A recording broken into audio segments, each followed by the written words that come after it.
mu bulamu buno bwe tuwangaliramu bukyuka akaseera konna essaawa yonna ate era nga tomanya nti onoobugendamu. Akawungeezi ka leero nina omugenyi wange nga ye mukyala Maureen Kalungi yakolako nno naffe ku Vision Group emyaka egyo egiyise emabega era n'akolako ne mu bitongole eby'enjawulo mu masomero ag'enjawulo engeri gy'ali musomesa naye munnange aba ali awo n'afuna omusujja simanyi ate gulimu typhoid n'endwadde endala nnyingi ng'emugenda owulira mu mboozi ye n'aziba amaaso mbu yafuna pressure n'afuna ekifo ku maaso amaaso ne gagendera ddala paka nakati taddangamu kulaba. Naye akawungeezi ka leero nze ekinyusi kyaffe nga puroguramu yaffe bwegamba nti osobola twagala tubeeko kye tuyiga nti oluvannyuma lw'okuziba amaaso ate ng'alaba omukyala eyali yeevuga omukyala eyali yeekolera buli kimu kwegamba nga buli kimu akikola ng'omuntu yenna omulala obulamu abutambuza atya okulaba nti akyali ku mulamwa ate nga tafuuse kizibu eri bantu banne. Nkwaniriza nnyo mukwano gwange alaba puroguramu osobola nze Sarah Ringa katusimbule ate tubeeko ne kituyiga mu puroguramu eno.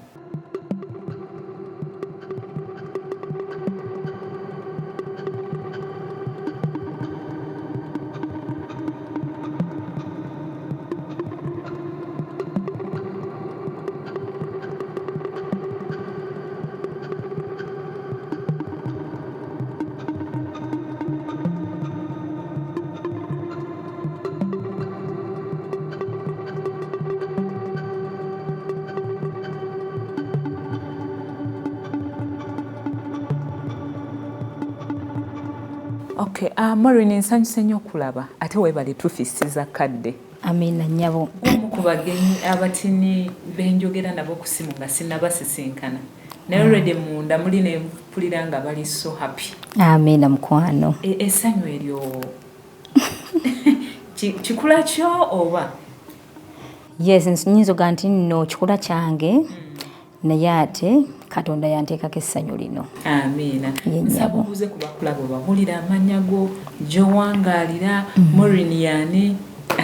tulyoke tusumulule emboozi. Bannange bannyabo ne bassebo abanda bakadde kano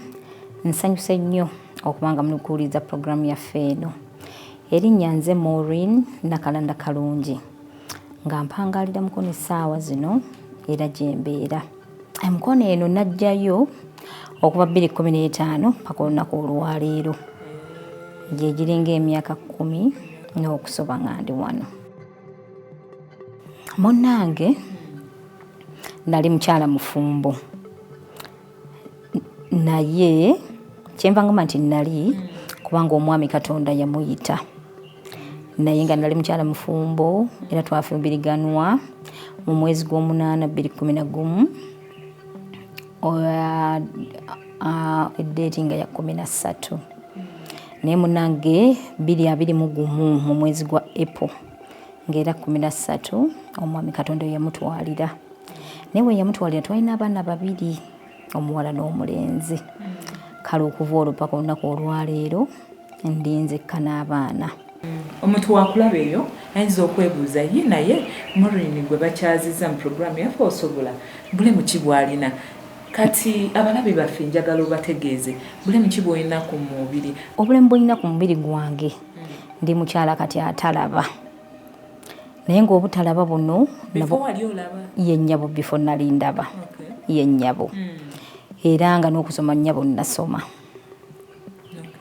ye nnyabo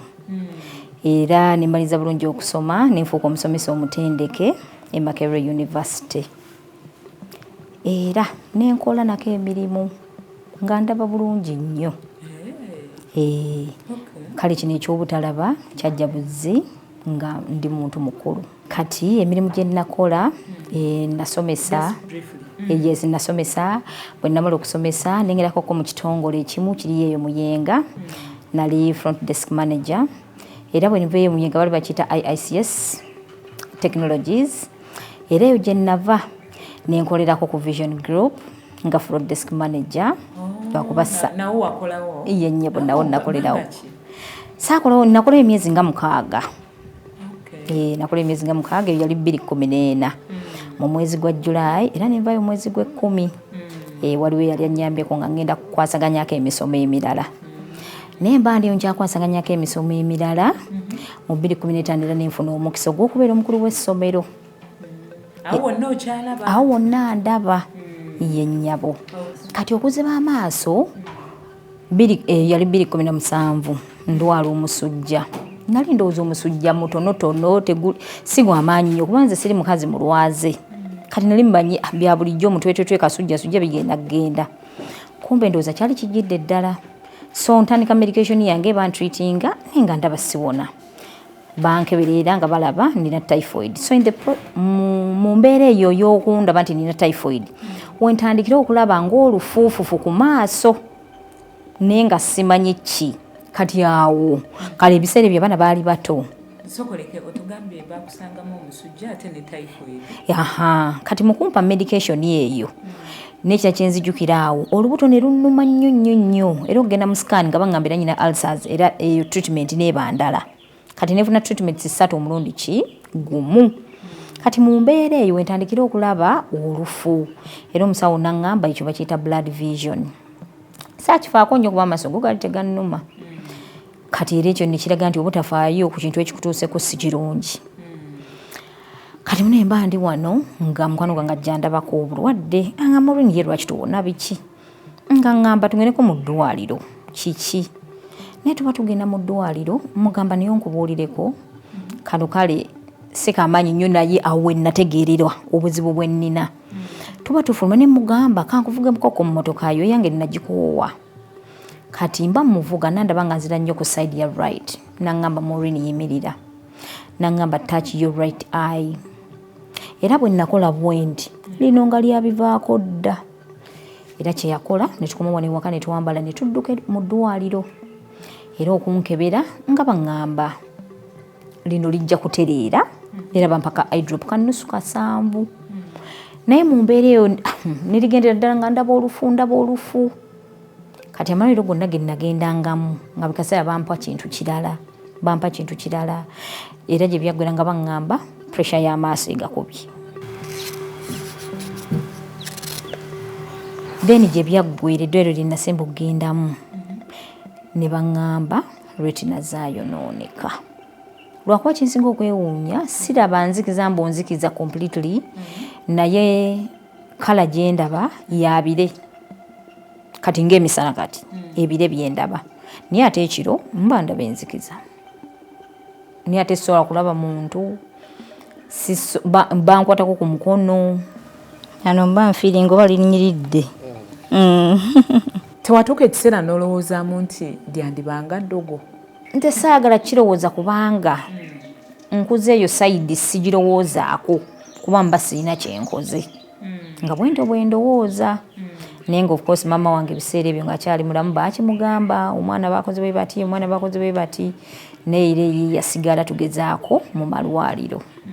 Abasawo baali bakugambyeko nti singa oba otwaliddwa maybe mu ddwaliro erisingako nga bakulongooseza osobola okulaba oba tosobola kuddamu kulabirako ddala?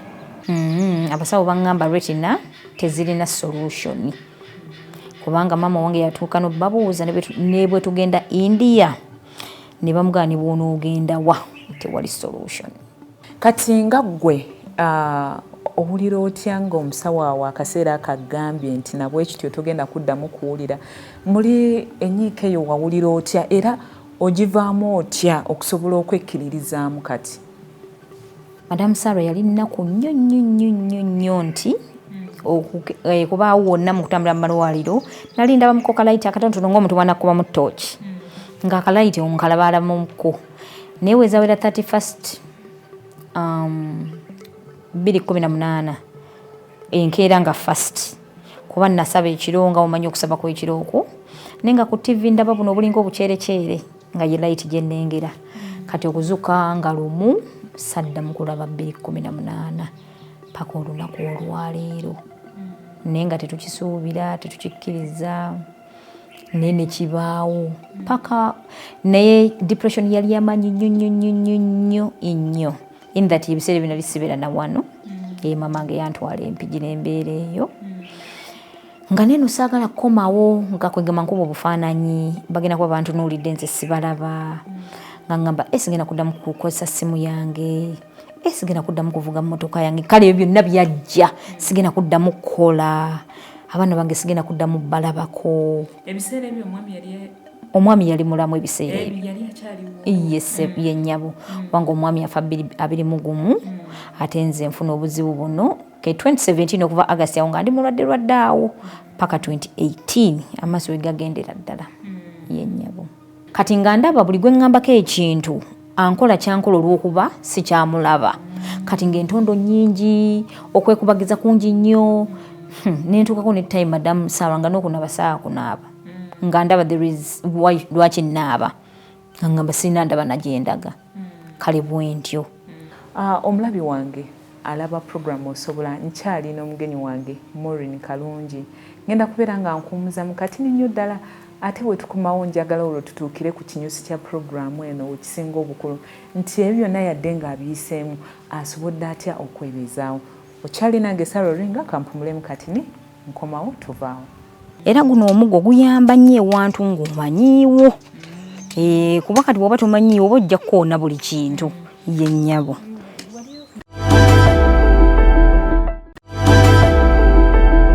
Nkulisa nnyo mukuwummulako mukwano gwange eyakatweyungako olwaleero tufunye omukyala Maureen Kalungi nga abeera eno sayidi za mukono. Maureen engeri gye yazibamu amaaso yeewuunyisa naye ate nga yembeera gye tuwangaliramu. Ngenda kweyongerayo n'emboozi tumanye nti oluvannyuma lw'okuziba amaaso ng'akozeeko ate nga yeevuze nako ate ng'asomesezza nako obulamu asobodde atya okubutambuza mu mbeera ey'obutalaba. Maureen,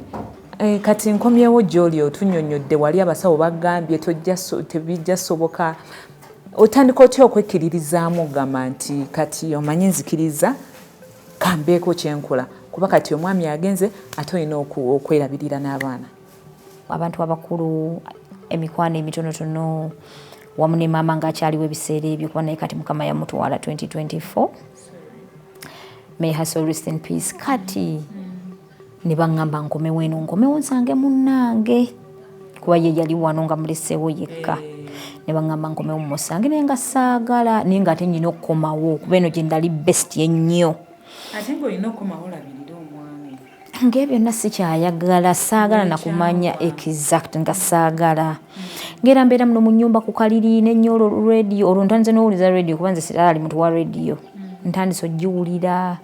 kati otandikira ku ki ng'okomyewo e Kampala kuba mmanyi kati okomyewo omwami agenze olina okulya ekyokulya abaana balina okusoma ate naawe olina okwebeezaawo kiki ekyo kye wasobola okutandikirako kola okusobola okuyimirizaawo obulamu bwo onsonyiwako katono nga nkyali empigi nyinako brother yange yajja n'andabako yampa statement nti maama omuzibe asinga maama omufu statement eyo yazizaamu nnyo nnyo amaanyi kati era mu kusaba kuno nebeerawo mukwano gwange yansomera ekyawandiikibwa nga nkomyewo wano nti mu Jeremiah mulimu ekiwandiiko ekigamba nze Katonda w'abantu bonna abalina omubiri waliwo ekiyinza okunnema era bwe yali akingamba omanyi kye nakola nenkola bwe nti nina nno omubiri yadde sigulaba nenkola ki eyo nakyo ekyawandiikibwa kyanzizaamu nnyo amaanyi nnyo nnyo nnyo nnyo kale mu mpolampola nentandika n'okuzza music era oluyimba lwa tewali nnaku yalubeerera lwanzizaamu nnyo nnyo nnyo nnyo nalwo nnyo nnyo amaanyi lwa Wilson Bugembe ne David Lutalo ng'abaana bakuyita mami but you can't provide ng'owuliramuko ku nnaku naye ng'ogamba bakuyise mami olina obuvunaanyizibwa era ne bebeeramu omulere yampa statement n'angamba Maureen olaba ne bw'onoobeera muno n'okaaba olina okulya ne bw'onoobeera muno n'okaaba abaana balina okusoma kale mu bigambo ebyo byonna nga nina okwekuŋŋaanya ng'omuntu ye nnyabo yali supportive era ng'abantu abasinga bagala nnyo okulaba omwami oyo agumidde omukyala atakyalaba kati lwakuba yaliwo for a short period of time okuva olwo naye mukama n'amuyita naye nga yali supportive nnyabo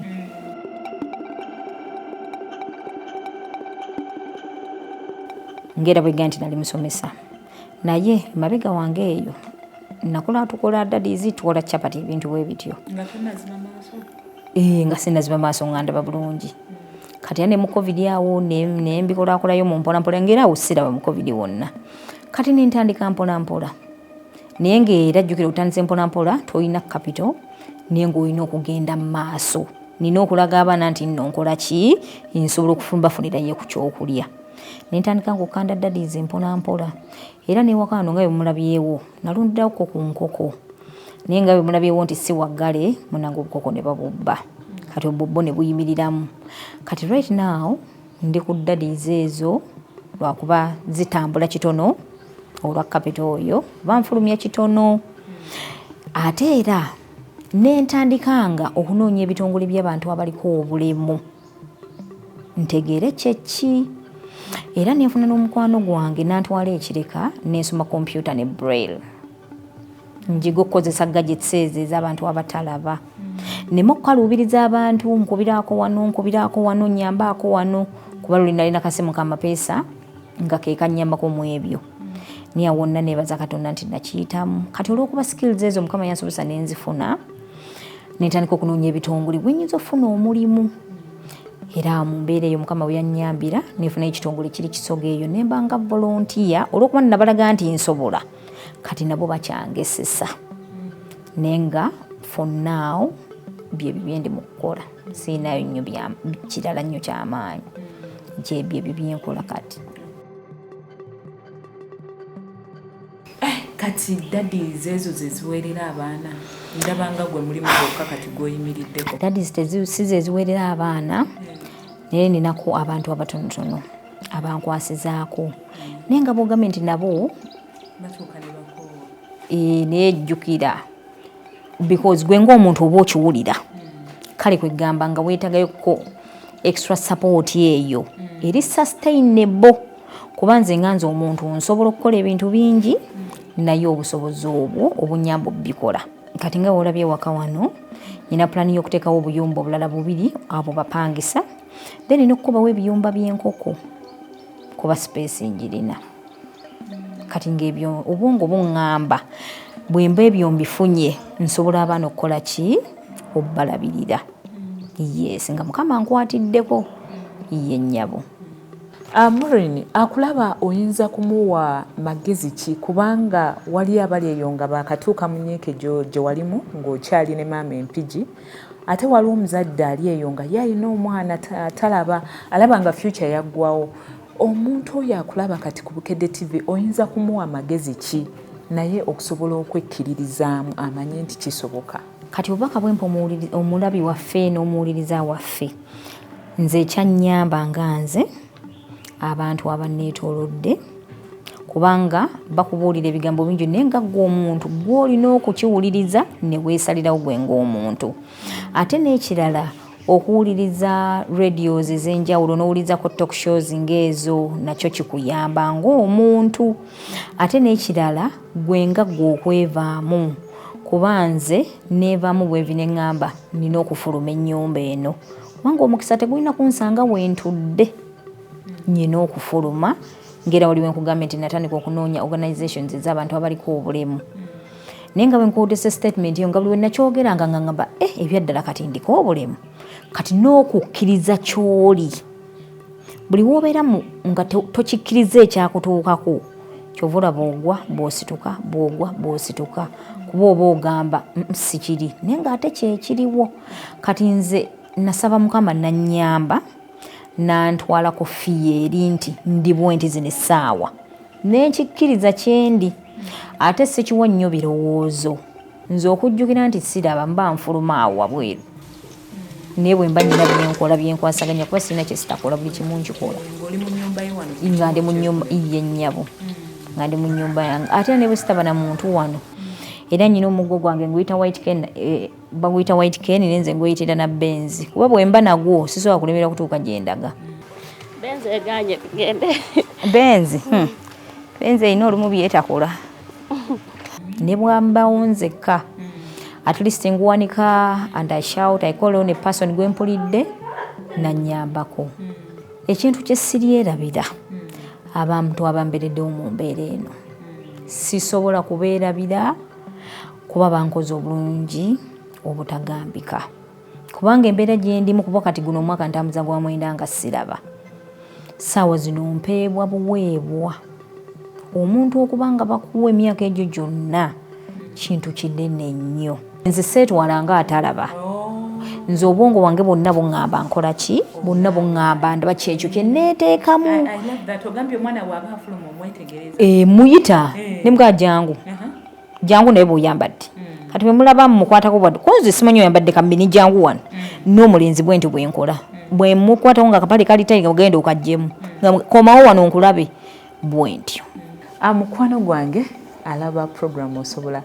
bwetyo emboozi ya Maureen bwebadde manyi nga naawe atulaba eyo emboozi eyinza okuba nga efaanagana nga obadde okyayina embeera gye weekuumiddemu naye kyemanyi bw'oba owulidde eya Maureen ate yo yandibadde ngeri yaddeyaddeko. Lwaki tubaleetera emboozi nga zino okubazzaamu essuubi okubalaga nti buli kimu kisoboka mu mbeera gye tulimu kati n'engeri ebintu gye biddukamu supiidi n'ebisale gye byeyongeramu naddala ebisale by'amafuta kuba ebiseera ebisinga amafuta egalinnya na buli kimu kirinnya n'omuntu alina kukola supiidi okufuba okulaba nga atambulagana n'omutindo okusobola okwebeezaawo ensangi zino. Kati bw'oba oli eyo nga toliiko bulemu naye ng'ate tolina kyokola ng'olinze obuyambi babukuwadde n'ababukuwadde bakooye emboozi nga zino leka zikukwateko obeeko kyokola. Omuntu atalaba bw'aba ng'asobola okubeekinga daddies n'azitunda n'alunda ng'atagamba singa aba ayongeddwamu kapito ayinza okukola n'ekisingawo. Nze ŋŋamba gwe atalina bulemu nga tolina kyokola gwaliko obulemu. Njagala nnyo okwebaza okulaba puroguramu osobola. Nze Sarah Ringa wamu ne bannange Sam ku kamera kyoba okusunsulira ebifaananyi bino ate Justina Nakaggwa n'agikutegekera esobole okubeera nga ekunyumira. Ffenna twagala okwagaliza akawungeezi akalungi leka ate bannaffe bakwongereyo. Omukama Katonda akuume weeraba.